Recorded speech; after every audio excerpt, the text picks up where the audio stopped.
আজকের রান্না হচ্ছে বিমনি শাক আলু দিয়ে ভাজা। তো এখানে বিমনি শাকটা ভালো করে কুচিয়ে ধুয়ে নিয়েছি। এখানে ফ্রাই প্যানে সর্ষের তেল দিয়ে দিয়েছি। এখানে দিয়ে দিচ্ছি একটা কাঁচা লঙ্কা,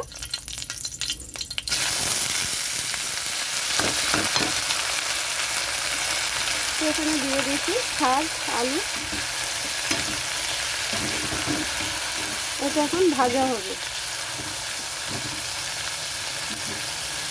তো এখানে দিয়ে দিয়েছি নুন আর হলুদ।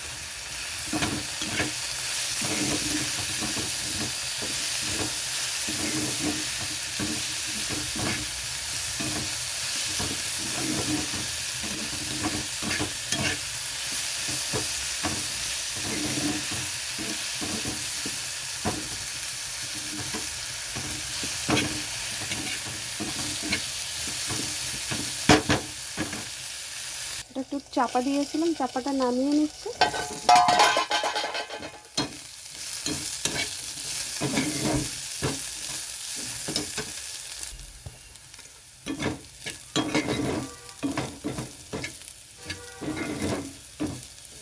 তো এখানে আলু সিদ্ধ হয়ে গেছে, ভাজাটাও হয়ে গেছে।